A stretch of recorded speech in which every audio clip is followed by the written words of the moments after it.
సమూయేలు రాసిన మొదటి పత్రిక 17వ అధ్యాయము.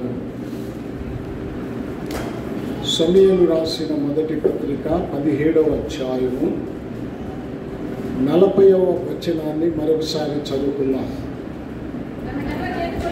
నేను చదువుతాను, మీరందరూ చూడండి. ఈ మొదటి వచనం మాత్రం. తన కర్ర చేత పట్టుకొని ఏటి లోయలో నుండి 5 నున్నని రాళ్లను ఏరుకొని తన యొద్దనున్న చిక్కములో ఉంచుకొని వడిసెల చేత పట్టుకొని ఆ ఫిలిస్తీని చేరువకు పోయెను. ప్రభునందు ప్రియులారా, దేవుని నామమును బట్టి వందనాలు. ఇక్కడ చదువుకున్న లేఖన భాగము గురించి మనము ధ్యానం చేస్తూ వస్తున్నాం. మొదట ఆయన కర్ర చేత పుచ్చుకున్నాడు అని సంగతి చాలాసార్లు చెప్పాను. ఫిలిస్తీన్లకు ఇశ్రాయేలీలకు యుద్ధం జరుగుతున్న సందర్భంలో తన తండ్రి చేత దావీదు యుద్ధ స్థలమునకు పంపబడినప్పుడు గొలియాతు ఇశ్రాయేలీలను అవమానపరుస్తూ ఉండగా చూసి దావీదు సహించలేకపోయాడు. బాలుడైనప్పటికీ ఆ గొలియాతు మీద యుద్ధానికి వెళ్ళటానికి సిద్ధమయ్యాడు. రాజు యుద్ధానికి అవసరమైనటువంటి పరికరాలు, ఆభరణాలను తొలగించినప్పటికీ ఇవి నాకు వాడుక లేవని వాటన్నిటిని తీసివేసి ఆ ఆజానుబాహుడైనటువంటి గొలియాతు మీదకి యుద్ధానికి వెళ్ళటానికి ఆయన సిద్ధమై ఆ యుద్ధానికి వెళ్ళేటప్పుడు తన చేత కర్ర పుచ్చుకున్నాడు. తర్వాత ఏటి లోయలోనికి దిగాడు. కర్ర అంటే దేవుని వాక్యమని, కర్ర అంటే దేవుని ఆజ్ఞని, కర్ర అంటే దేవుని యాజకత్వం చేయటమని, ఈ కర్రను గురించి దేవుని మీద ఆనుకోవటమని, ఈ కర్ర తోడుగా ఉండటమని, ఈ కర్ర సిద్ధబాటుకు సాదృశ్యంగా ఉందని ఎన్నో విషయాలు కర్రను గురించి జ్ఞాపకం చేసుకున్నాం. తర్వాత లోయలోనికి దిగటం, చాలా లోయల గురించి మనం ధ్యానం చేశాం. అయ్యాను లోయ, ఆ తర్వాత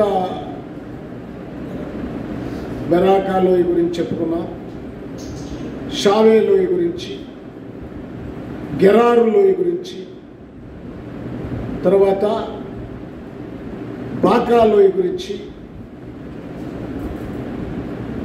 ఎముకల లోయ గురించి, గాఢాంధకార లోయల గురించి కొన్ని విషయాలు చెప్పుకున్నాం. లోయలోనికి దావీదు దిగటం అనేది దేవునికి విధేయత చూపించటమని, యుద్ధము నాది కాదు యెహోవాది అని చెప్పి యుద్ధశూరుడుగా దేవుణ్ణి ముందు పెట్టుకొని వెళ్ళిన సందర్భం తెలియజేస్తుంది. ఈ సందర్భాన్ని బట్టి మనం దేవుణ్ణి స్తుతించాలి, దేవుణ్ణి ఘనపరచాలి, దేవుణ్ణి కొనియాడాలి. ప్రభునందు ప్రియులారా, ఇక్కడ మనం చాలా జాగ్రత్తగా మరొక విషయాన్ని మీతో పంచుకోవాలని ఆశపడుతున్నాను. ఆ ఏటి లోయలో 5 నున్నని రాళ్లను ఏరుకున్నాడు. 5 అనేది చాలా ప్రాముఖ్యంగా ఇక్కడ కనపడుతుంది. బైబిల్లో మనం చూసినప్పుడు 5ను గురించి కొన్ని విషయాలు ఉన్నాయి. 5 అనే సంఖ్య చాలా ప్రాముఖ్యమైన సంఖ్యగా కూడా మనకి కనపడుతుంది. 5 అనే విషయాన్ని మనం చూస్తే దేవుని ఆజ్ఞలు 10 ఉన్నాయి, కానీ 10లో 5 దేవుని ఎడల మానవుడు అనుసరించవలసినది. రెండోది 10లో 5 మానవుని ఎడల మానవుడు అనుసరించవలసినది. దేవుని ఎడల మానవుడు ఎలా ఉండాలో చెప్పాడు. మానవుని ఎడల మానవుడు ఎలా ఉండాలో ఈ 10 ఆజ్ఞలలో మనకి దేవుడు తెలియచేస్తూ ఉన్నాడు. చూడండి, నిర్గమాకాండము 20వ అధ్యాయం. నిర్గమాకాండము 20వ అధ్యాయంలో మనం చదివితే అక్కడ ఈ 10 ఆజ్ఞలు కనపడతాయి కదా. చూడండి, 1 మీరు 11వ వచనం వరకు దేవుని ఎడల మనం ఉండవలసిన రీతి తెలియజేస్తుంది. ఏమండి, ఆ తర్వాత 12వ వచనం నుంచి మనం చదివితే ఇక్కడ చాలా ప్రాముఖ్యమైన విషయాలు, నేను చాలాసార్లు చెప్పాను ఈ విషయాలు కూడా నాకు గుర్తు. నీ దేవుడు నీకు అనుగ్రహించే దేశంలో నీవు దీర్ఘాయుష్మంతుడు వదనట్లు నీ తల్లిని నీ తండ్రిని సన్మానించు. చూడండి, ఒకటేమో దేవుని ఎడల ఎలాంటి విగ్రహాలు చేసుకోకూడదు, వేటిని పూజించకూడదు, వ్యర్థముగా ఆయన నామాన్ని ఉచ్చరించకూడదు, విశ్రాంతి దినాన్ని పరిశుద్ధంగా ఆచరించాలి, ఇవన్నీ చెప్పాడు. ఇక్కడికి వచ్చేటప్పటికేమో నీ తల్లిని నీ తండ్రిని సన్మానించాలి. నీ తల్లిని నీ తండ్రిని అవమానపరచకూడదు. సన్మానించటం అంటే గౌరవించడం, ప్రేమించడం, ఆదరించటం, సహాయం చేయటం, వారిని పోషించటం. నీ తల్లిని నీ తండ్రిని అవమానపరచవద్దు, సన్మానించు అని. వ్యభిచరించకూడదు, వీటన్నిటిని గురించి నేను చెప్పాను. దొంగిలించకూడదు, నీ పొరుగువాని మీద అబద్ధ సాక్ష్యము, అబద్ధాలు ఆడకూడదు, నీ పొరుగువాని ఇల్లు లేక ఆ పొరుగువాని స్థలము ఏది ఆశించకూడదు. తర్వాత నీ పొరుగువాని భార్యనైనను అతని దాసునైనను దాసినైనను అతని ఎద్దునైనను గాడిదనైనను నీ పొరుగువాని దేనినైనను ఆశింపవద్దు.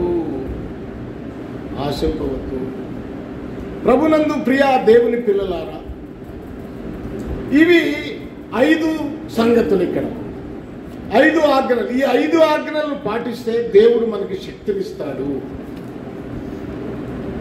5 ఒక చోట రాయబడింది. లేవి కాండము 26వ అధ్యాయం. చూడండి, 26వ అధ్యాయము 8వ వచనాన్ని ఒకసారి చూద్దామా. లేవి కాండము 26వ అధ్యాయం. మీలో 5 100 మందిని తరుముదురు. 100 మందిని తరుముదురు. 5 చాలు. అంటే అంత శత్రువులను తరుముతారు అని. ఎప్పుడు అంటే దేవుడు మనకిచ్చిన కట్టడలను ఆజ్ఞలను అనుసరిస్తే. దేవుడు ఆ 26వ అధ్యాయం 1వ వచనం చూడండి. మీరు విగ్రహములను చేసుకొనకూడదు. ఏమండి, విగ్రహములను చేసుకొనకూడదు. ఈరోజు క్రైస్తవులు కూడా విగ్రహాలను చేసుకుంటున్నారు, ఇళ్లలో పెట్టుకుంటున్నారు, విగ్రహాల దగ్గరికి వెళ్ళి మొక్కుతున్నారు. యేసు ప్రభు విగ్రహం అని, లేకపోతే మరియమ్మ విగ్రహం అని, లేకపోతే ఇంకోటి అని. వాటికి మొక్కకూడదని బైబిల్ స్పష్టంగా చెప్తుంది. మీరు దేని రూపమును విగ్రహమును చేసుకొనకూడదు. చెక్కిన ప్రతిమలను కానీ బొమ్మలను కానీ నిలువబెట్టకూడదు. మీ ఇంటిలో చివరికి యేసు ప్రభు పటమని, యేసు ప్రభు బొమ్మలని కూడా నిలవబెట్టుకోవద్దని చెప్తున్నాడు. నేను మీ దేవుడైన యెహోవా, నేను నియమించిన విశ్రాంతి దినములను మీరు ఆచరించవలెను, నా పరిశుద్ధ మందిరమును సన్మానింపవలెను, నేను యెహోవాను. దేవుని మందిరము ఎడల మీకు ఆసక్తి ఉండాలి. దేవుని మందిరము ఎడల శ్రద్ధ ఉండాలి. దేవుని మందిరమును ప్రేమించాలి. మీ ఇంటి కన్నా దేవుని మందిరమును ఎక్కువగా ప్రేమించాలి, సన్మానించాలి, అంటే గౌరవించాలి. దేవుని మందిరములోనికి వచ్చిన తర్వాత నీ ప్రవర్తన చాలా జాగ్రత్తగా ఉండాలి. పక్కకు తిరిగి చూడటం కాదు, మాట్లాడటం కాదు, మౌనంగా ఉండాలి. ఇక్కడ ఎవ్వరూ లేనట్లుగా ఉండాలి. బోధకుని మాటలు అవసరమైతే నువ్వు చెప్పే మాట మాత్రమే వినాలి, లేచి ఇంక మిగిలిన వాళ్ళు చెప్పకూడదు. నీవు దేవుడు, దేవుడు నీవు ఇద్దరే సంభాషించుకోవాలి. దేవుని మందిరాన్ని గౌరవించే విధానం అది. ఎలా పడితే అలా ఉంటాం, 10 సార్లు మాట్లాడుకోవటం, అక్కడున్న ఇక్కడున్న ఇద్దరు లేచి నిలబడి ప్రార్థన జరిగేటప్పుడు మందిరంలో ఇద్దరు ఒక చోట నిలబడి మాట్లాడుకోకూడదు. మందిరంలో చాలా దాన్ని ఏమంటారు, క్రమముగా ఉండాలి, డిసిప్లైన్. నువ్వు దేవుని దగ్గర డిసిప్లైన్ లేకపోతే నీ ఇష్టం వచ్చినట్టు మాట్లాడుకోవడానికి చేయటానికి ఇది దేవుని మందిరము అది ఒప్పుకోదు. మందిరంలో అది కుదరదు. దేవుడు సంతోషించడు, దేవుడు బాధపడతాడు. కనుక మనము దేవుని ఆజ్ఞలు పాటించాలని దేవుని వాక్యం మనకి తెలియజేస్తుంది.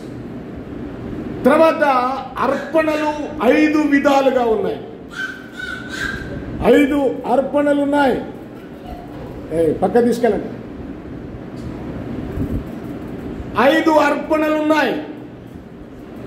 తర్వాత మనం చూస్తే బుద్ధి కలిగిన కన్యకలు 10 మంది కావచ్చు, కానీ అందులో బుద్ధి గలవారు 5, బుద్ధి లేని వారు 5. పెళ్లి కుమారుని ఎదుర్కోవటానికి అందరూ సిద్ధలతో వచ్చారు, కానీ 5 నూనె తెచ్చుకున్నారు, 5 నూనె ఎక్స్ట్రా తెచ్చుకోలేదు. బుద్ధి కలిగిన కన్యకలు చూడండి, వీరిద్దరూ కూడా దేవుణ్ణి పెళ్లి కుమారుని ఎదుర్కోవటానికి వచ్చారు. దేవుని మందిరానికి కూడా అందరూ వస్తున్నారు, కానీ ఇందులో బుద్ధి కలిగిన వారు ఎంతమంది, బుద్ధి లేని బుద్ధిహీనులు, బుద్ధి లేని వారు ఎంతమంది? ఒక్కసారి ఆలోచించండి. దేవుని మందిరములోనికి ఆరాధించడానికి వస్తున్న మీలో బుద్ధి కలిగిన వారెంతమంది, బుద్ధి లేని వారెంతమంది? బుద్ధి కలిగిన వారు, బుద్ధి లేని వారు పెళ్లి కుమారుడు రావటానికి మీరు మత్తయి రాసిన సువార్త 25వ అధ్యాయంలో ఈ సంగతులు ఉంటాయి. మీరు చూసినట్లయితే మత్తయి రాసిన సువార్త 25వ అధ్యాయంలో ఈ సంగతులు ఉంటాయి. ఏమని ఉంటుంది చూడండి, ఏమని ఉంటుంది చూడండి. 3వ వచనం, బుద్ధి లేని వారు తమ దివిటీలు పట్టుకొని తమతో కూడా నూనెను తీసుకొని పోలేదు. తమ దివిటీలు పట్టుకున్నారు కానీ తమతో కూడా నూనెను తీసుకొని పోలేదు. మీరు దేవుని మందిరానికి వస్తున్నారు కానీ వచ్చారు, కానీ మీతో కూడా నూనె ఉన్నదా? నూనె లేకుండా వచ్చావా? నూనె దేనికి సాదృశ్యముగా ఉందంటే పరిశుద్ధాత్మకు సాదృశ్యంగా ఉంది. పరిశుద్ధాత్ముడు అల్లరికి కర్త కాదు. పరిశుద్ధాత్ముడు క్రమాన్ని నేర్పిస్తాడు. పరిశుద్ధాత్ముడు ప్రేమను నేర్పిస్తాడు. పరిశుద్ధాత్ముడు విధేయతను నేర్పిస్తాడు. పరిశుద్ధాత్ముడు ప్రేమ అన్నిటినీ నేర్పిస్తాడు. మీకు నేను జ్ఞాపకం చేస్తున్నాను, దేవుని మందిరానికి వస్తున్న మీరు ఎలా ఉన్నారు? వారంతా కునికి నిద్రించారు. పెండ్లి కుమారుడు ఆలస్యము చేయగా, 5వ వచనంలో ఆలస్యము చేయగా వారందరూ కునికి నిద్రించుచుండిరి. అంటే లోకములో జీవించుచుండిరి. దేవుని మందిరానికి వస్తున్నారు కానీ వారు ఎలా ఉన్నారు? లోకముతోనే సంబంధం కలిగి ఉన్నారు. దేవుని మందిరానికి వస్తున్నావు, నువ్వు లోకముతో అంటగట్టబడుతున్నావు, పాపముతో అంటగట్టబడుతున్నావు. దొంగతనం చేసేవారు దొంగతనం చేస్తున్నారు, వ్యభిచరించేవారు వ్యభిచరిస్తున్నారు, ఏమండి, బూతులు మాట్లాడి, పోకిరి మాటలు మాట్లాడి, అబద్ధాలు మాట్లాడేవాళ్ళు మాట్లాడుతున్నారు. మోసం చేసేవాళ్ళు మోసం చేస్తున్నారు. లోకములో వారు నిద్రిస్తున్నారు. లోక కార్యాల్లో దిగిపోయారు వారు. ఏదో ఆదివారం మాత్రం మందిరానికి వస్తారు. చూడండి, లోకము, నిద్ర, చీకటి, లోకము. ఈనాడు చాలా మంది దేవుని మందిరానికి వస్తున్నారు, కానీ వాళ్ళు బ్రతుకంతా లోకములోనే ఉండిపోయింది. వారు వాక్యపు వెలుగు లేదు, చీకటిలో వారు నిద్రిస్తున్నారు, మెలకువ లేదు. నేను ఏం మాట్లాడాలి, ఏం చూడాలి, ఎలా ప్రవర్తించాలి, దేవుణ్ణి ఎలా ఆరాధించాలి, వాక్యాన్ని ఎలా నేర్చుకోవాలి, వాక్యానుసారంగా ఎలా బ్రతకాలి అనే జ్ఞానము అనే వెలుగులో వారు జీవించటం లేదు. మరి ఎక్కడ జీవిస్తున్నారయ్యా అంటే వారు చీకటిలోనే అజ్ఞానులుగా ఉన్నారు. ప్రభునందు ప్రియ దేవుని పిల్లలారా, ఈ శ్రేష్టమైన సమయంలో మనం జ్ఞాపకం చేసుకుందాం. పెండ్లి కుమారుడు ఆలస్యమైనందుకు వాళ్ళు ఏం చేస్తున్నారు? కునికి నిద్రపోతున్నారు. ఈనాడు దేవుని రాకడ అప్పుడే వస్తుందంటలే అనే ఉద్దేశంతో వారు ఇష్టానుసారంగా తిరుగుతున్నారు, ఇష్టానుసారంగా జీవిస్తున్నారు. ఈ సమయంలో మీకు నేను జ్ఞాపకం చేస్తున్నాను, నీ ఇష్టము కాదు, దేవుని ఇష్టము నెరవేర్చబడాలి. నీ ఎడల దేవుని చిత్తం ఏమిటో అర్థం చేసుకోవాలి. ఇక్కడ బుద్ధి లేని కన్యకలు 5 ఆ 5 బుద్ధి లేకుండా జీవించారు కనుక పెళ్లి కుమారుడు వచ్చినప్పుడు వాళ్ళ దగ్గర నూనె లేదు. నూనె తెచ్చుకున్న వాళ్ళని అడిగితే మాకు మీకు చాలదు, కొనడానికి వెళ్ళండి, కొనుక్కోండి పోయి అన్నారు. వాళ్ళు కొనడానికి వెళ్ళేటప్పటికి పెళ్లి కుమారుడు రానే వచ్చాడు, లోపలికి వెళ్ళాడు, తలుపు వేశాడు. అక్రమి ఇక వాళ్ళు మీరెవరో నాకు తెలియదు పొమ్మన్నాడు. నువ్వు ఇలాగే బ్రతికితే నీ పేరట దెయ్యాలు ఎల్లగొట్టాం, నీ పేరట ప్రార్థన చేశాం, నీ పేరట అనేక పనులు చేశామయ్యా. నేను ప్రతి ఆదివారం మందిరానికి వెళ్ళాను, ప్రతి నెల 10వ భాగం ఇచ్చాను అయ్యా, నేను నీ కొరకు ఎన్నో కార్యాలు చేశాను, పరిచర్య చేశాను అంటే నువ్వెవరో నాకు తెలియదు, నీ జీవితం సరిలేదు, ఎన్ని చేసి ప్రయోజనం ఏంటి? ఒక క్రమం లేనప్పుడు, జీవితం సరిలేనప్పుడు, దేవునికి ఇష్టంగా అయిన జీవితాన్ని బ్రతకనప్పుడు నువ్వు ఎన్ని చేసి ప్రయోజనం ఏముంది? మీరెవరో నాకు తెలియదు, పొండి, దయచేసి వెళ్ళిపోండి, గెట్ అవుట్. మనం ఇంత చేసి అలాగూ వెళదామా, అలాగ అనిపించుకుందామా? అందుకనే నూనె పరిశుద్ధాత్మ చేత నింపబడాలి. మీరు పరిశుద్ధాత్ముడు మనల్ని పరిశుద్ధాత్ముడు ఏం చేస్తాడంటే ఆయనకు సాక్షులుగా చేస్తాడు. అపోస్తుల కార్యాల గ్రంథము 1వ అధ్యాయం. అపోస్తుల కార్యాల గ్రంథం చూడండి, 1వ అధ్యాయంలో ఏముంది? 8వ వచనం చదవండి.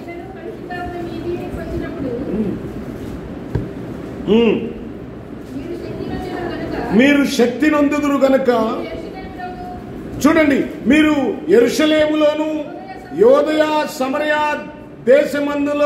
దేశముల ఎందంతటా భూదిగంతముల వరకు నాకు సాక్షులై ఉంటారు. ఏంటంట? యెరూషలేము అంటే నీ ఇల్లు, యోదయ అంటే నీ ఇరుగు పొరుగువారు, సమరయ అంటే నీ ప్రాంతం, భూదిగంతముల వరకు. నీ ఇంటిలో నీ సాక్ష్యం ఎలా ఉంది? నీ వీధిలో నీ సాక్ష్యం ఎలా ఉంది? నీ ఊరిలో నువ్వు పనిచేసే కాడ నీ సాక్ష్యం ఎలా ఉంది? నీ కొలీగ్స్ నీకేమని సాక్ష్యం ఇస్తారు? నువ్వెలా ఉన్నావు? నువ్వు సాక్షార్థమైన జీవితాన్ని జీవిస్తున్నావా? నీవు నాకు సాక్షులై ఉంటే క్రీస్తు స్వారూప్యములోనికి మార్చబడతారు, క్రీస్తు లాగా జీవిస్తారు, క్రీస్తు కొరకు జీవిస్తారు, స్వార్థంతో కాదు, తన కొరకు కాదు. కనుక చూడండి, నూనెతో దేవుని మందిరములో నీవు ఉండాలి. నీ జీవితంలో ఎప్పుడు నూనె ఉండాలి. నూనె లేకుండా నువ్వు బ్రతకకూడదు. బుద్ధి కలిగిన కన్యకలు 5, బుద్ధి లేని కన్యకలు 5. ప్రభునందు ప్రియా దేవుని పిల్లలారా, శ్రేష్టమైన సమయంలో జ్ఞాపకం చేసుకున్నాం. సరే, ఎన్నోసార్లు చూసుకున్నాం. 5 రొట్టెలు ఆయన 5,000 మందికి పంచాడు అని. తర్వాత మనం చూస్తే, మనం ఆలోచన చేస్తే, ప్రత్యక్ష గుడారములో బలిపీఠము 5 మూరలు పొడవు, 5 మూరలు ఎడల్పు ఉంది. ప్రత్యక్ష గుడారములో నిర్గమాకాండం అనుకుంటే చూడండి,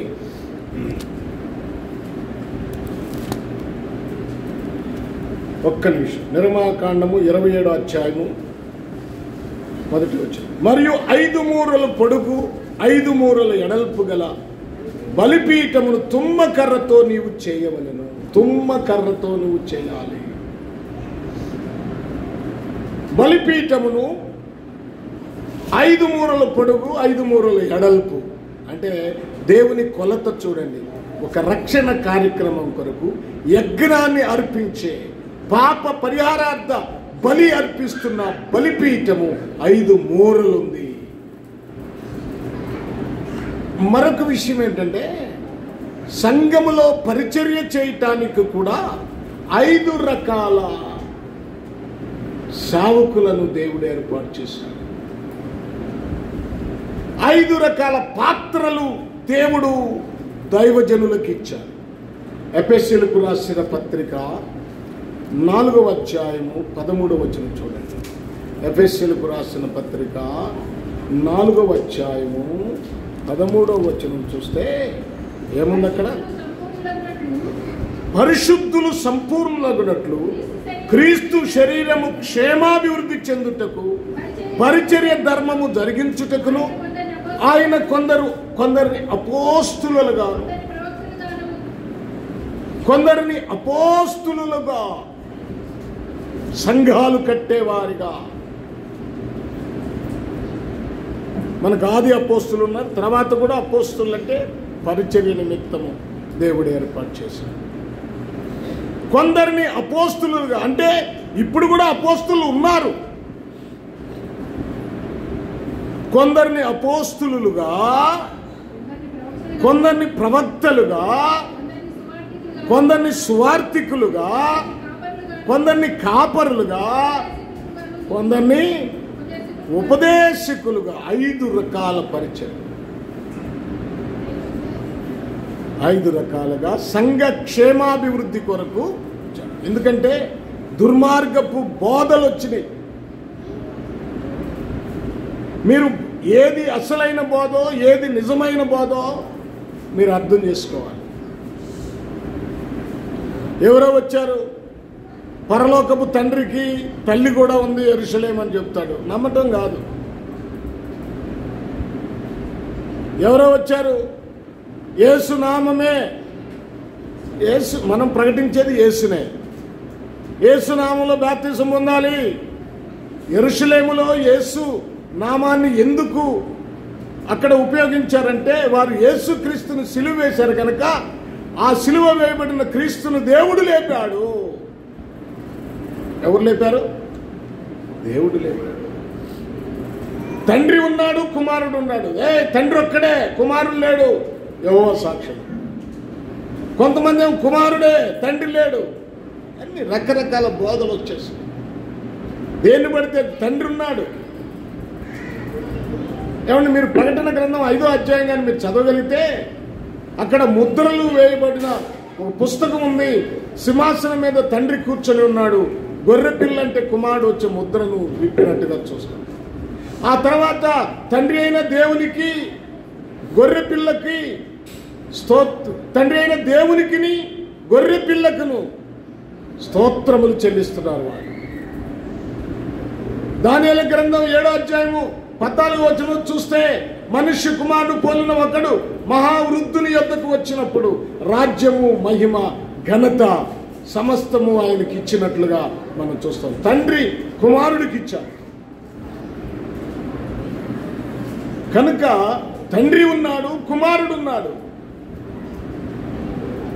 వారిద్దరిని ఒకే ఆత్మ, పరిశుద్ధాత్మ, వారిద్దరి ఆలోచనలు ఒకటే. నేను తండ్రి కుడిపార్శ్వమున కూర్చొని ఉన్నాను అన్నాడు.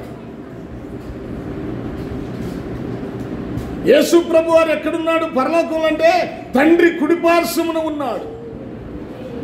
స్టెఫెన్ని రాళ్ళు తీసుకుని కొట్టేటప్పుడు ఆకాశము తెరవబడినప్పుడు తండ్రి కుడిపార్శ్వమున యేసు ప్రభు వారు లేచి నిలబడ్డాడు అని చూసినట్లు రాసి ఉంది.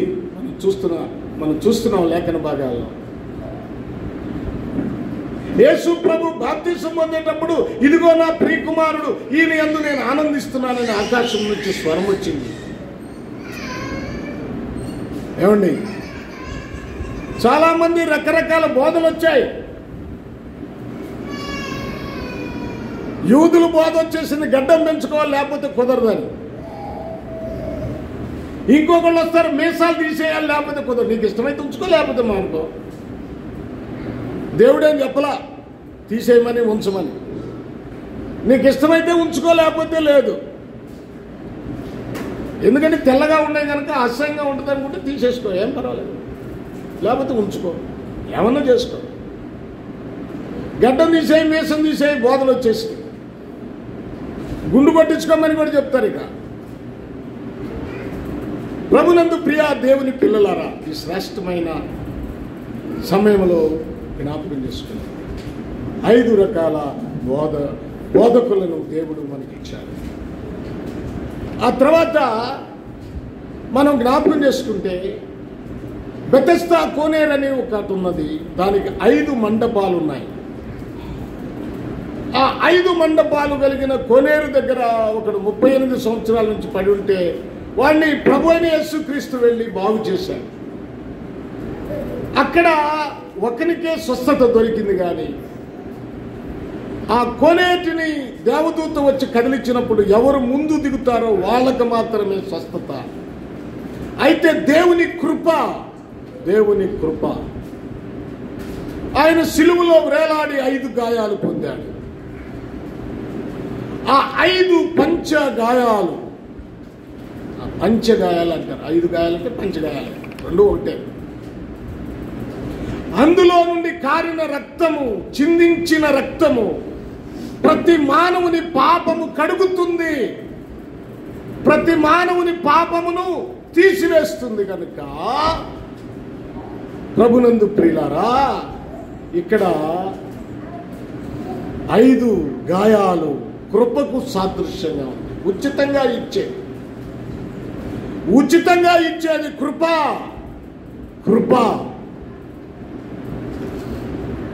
ప్రభునందు ప్రియ దేవుని పిల్లలారా, ప్రతి మానవునికి రక్షణ, ప్రపంచ మానవాళందరికీ దేవుడు కృపనిచ్చాడు. భూదిగంత నివాసులారా, నా వైపు చూసి రక్షణ పొందండి, నా దగ్గరకు రండి. నేనే మార్గం, నేనే సత్యము, నేనే జీవం. నా ద్వారా తప్ప ఎవడు తండ్రి యొద్దకు చాలలేడు. నేను ద్వారాన్ని, తండ్రి సింహాసనం మీద కూర్చున్నాడు.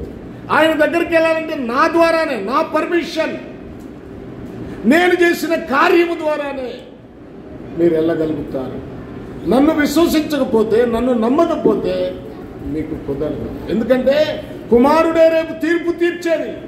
తండ్రి ఎవ్వరికి తీర్పు తీర్చడు, కానీ కుమారుడు తీర్పు తీరుస్తాడు. హల్లెలూయా, హల్లెలూయా. ప్రభునందు ప్రియులారా, 5 అనేది ఎంత ప్రాముఖ్యమైనదో మనకి కనపడతా ఉంది. ఇక్కడ మనం చూస్తే, ఇంకా చూస్తే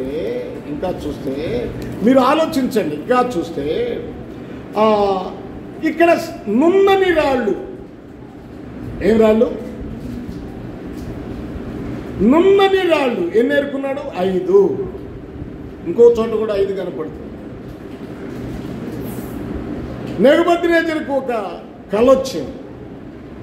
ఓ పెద్ద విగ్రహం కనపడుతుంది. దానియేలు గ్రంథము 2:31. దానియేలు గ్రంథము 2వ అధ్యాయము 31వ వచనాన్ని చూద్దాం.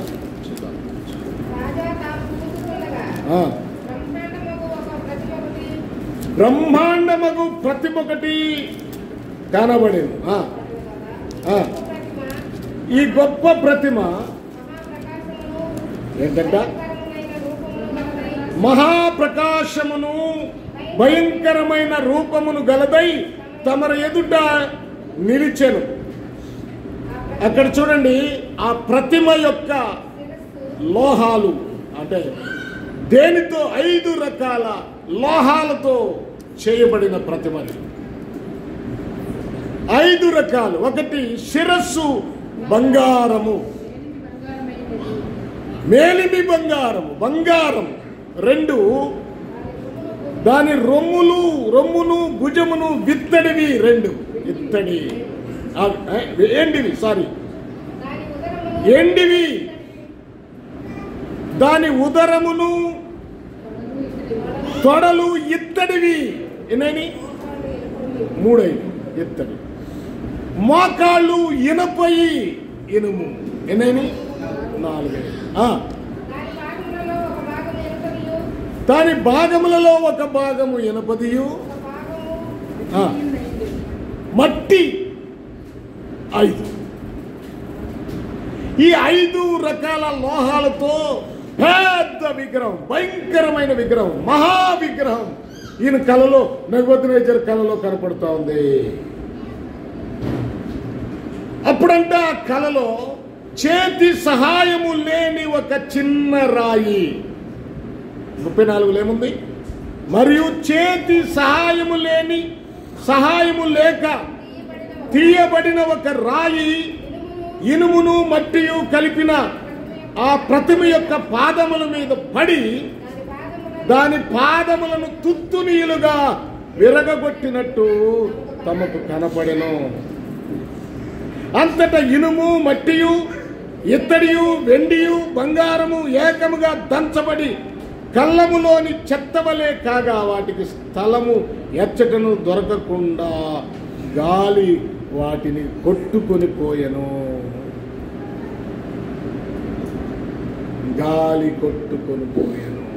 హల్లెలూయా, హల్లెలూయా. ఈ బలమైన విగ్రహాన్ని అంటే 5 సామ్రాజ్యాలు. ఇప్పుడున్నది మట్టి వసకని రాజ్యం. నిజంగా అండి, దీని గురించి 41 వచ్చిన చూడండి. పాదములను వేళ్లను కొంత మట్టుకును కుమ్మరి మట్టిదిగాను కొంత మట్టుకు ఇనపతిగాను ఉన్నట్టు తమరికి కనపడిను. కనుక ఆ రాజ్యములో భేదములుండును. అయితే ఇనుము బురదతో కలిసి ఉన్నట్టు కనపడెను. కనుక ఆ రాజ్యములో అలాగూ నుండును. ఆ రాజ్యము ఇనుమ వంటి బలము గలదై ఉండును. పాదములు వేళ్లు కొంత మట్టుకు ఇనుమును కొంత మట్టుకు మట్టిగాను ఉన్నట్లుగా ఆ రాజ్యము ఒక విషయములో బలముగాను ఒక విషయములో నీరసముగాను ఉండును. నా ఉద్దేశం, నా ఆలోచన ప్రకారం ఇప్పుడు జరుగుతున్న రాజ్యమే ఈ మట్టి ఇనుము కలిసిన రాజ్యం. చూడండి, ఒక చోట బలమైన పరిపాలన ఉంటుంది, ఒక చోట బలహీనమైన పరిపాలన ఉంటుంది.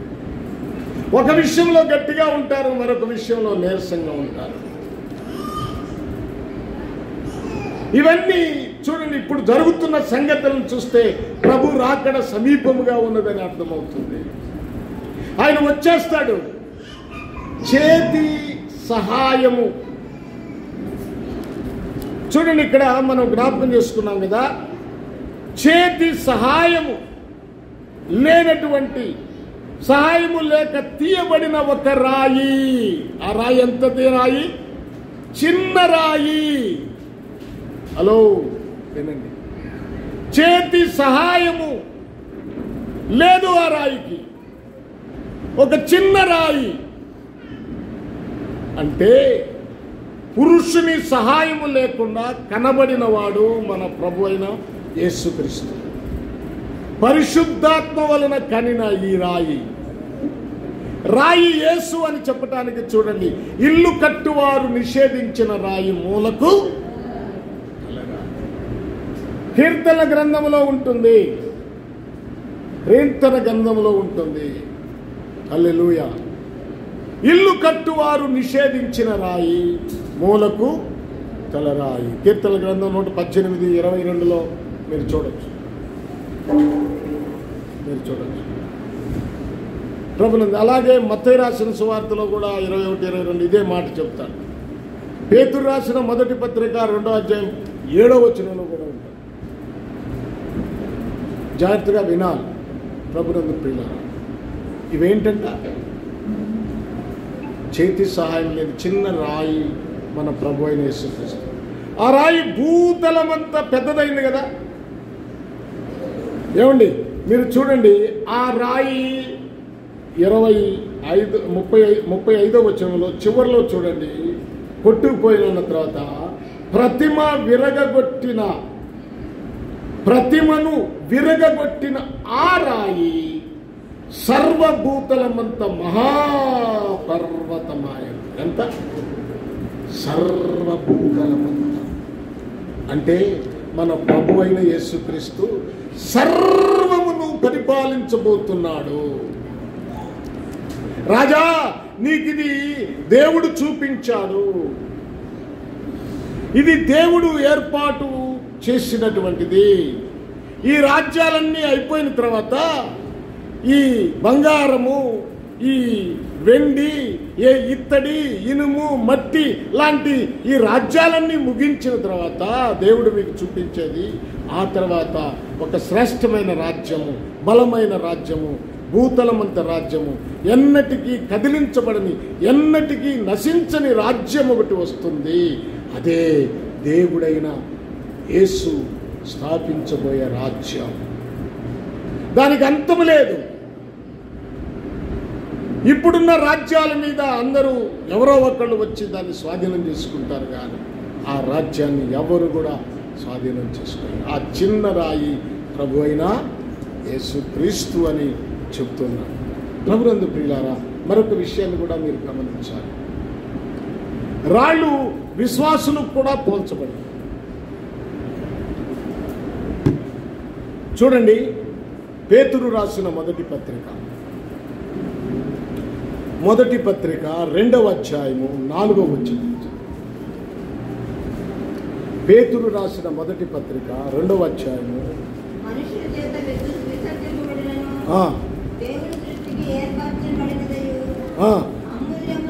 అమూల్యమును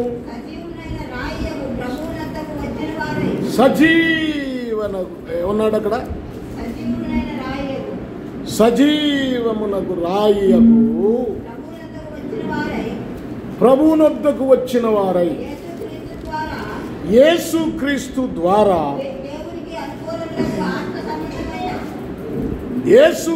ద్వారా దేవునికి అనుకూలమునైన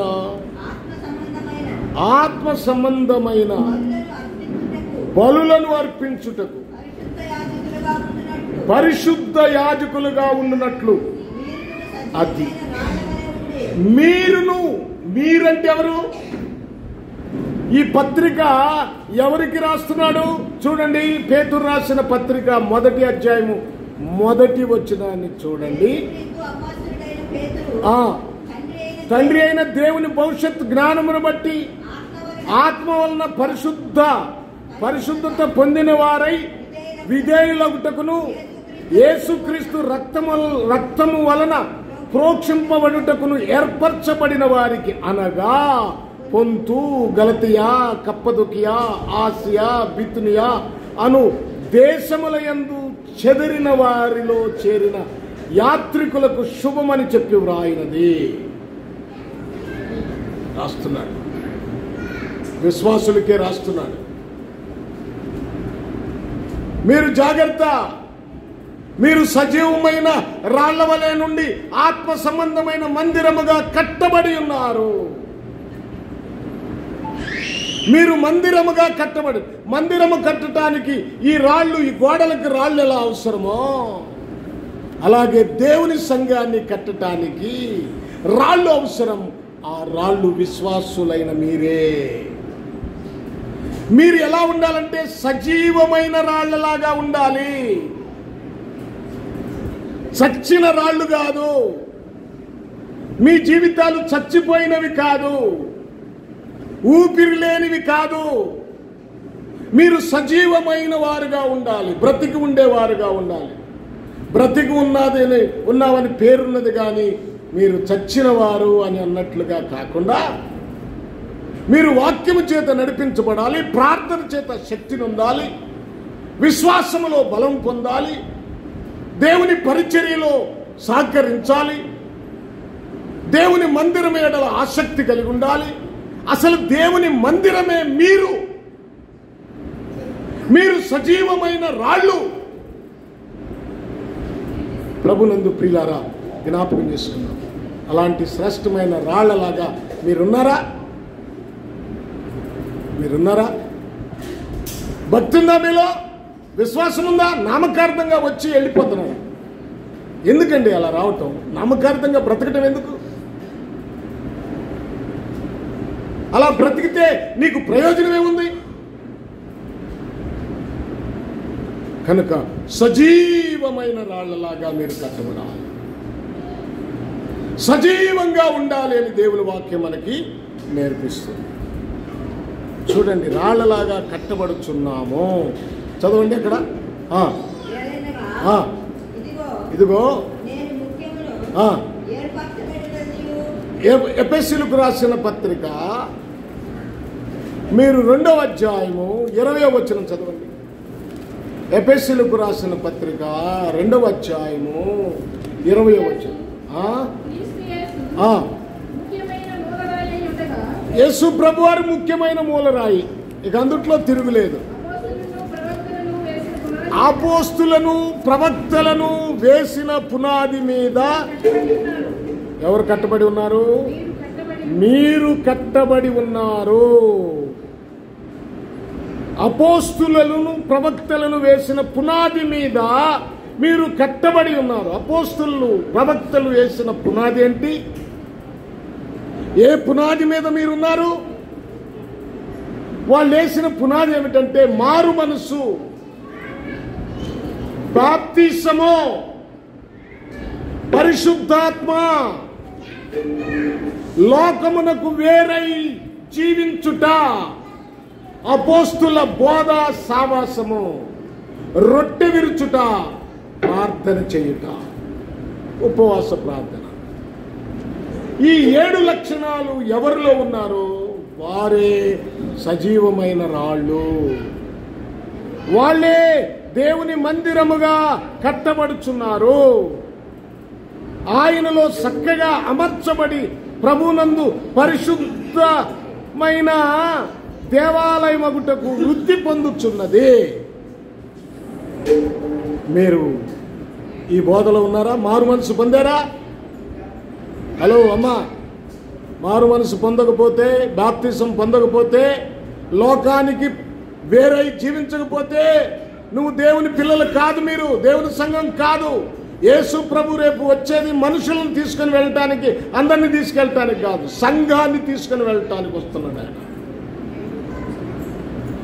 సంఘము ఎవరైతే సంఘముగా దేవునిలో ఉంటారో, దేవుని కొరకు జీవిస్తుంటారో, మారు మనసు పొంది, బాప్తిసం పొంది, పరిశుద్ధాత్మను పొంది ప్రత్యేకంగా జీవిస్తూ అపోస్తుల బోధ, రొట్టె విరుచుట, ఉపవాస ప్రార్థనల యందు ఎవరైతే ఉంటారో.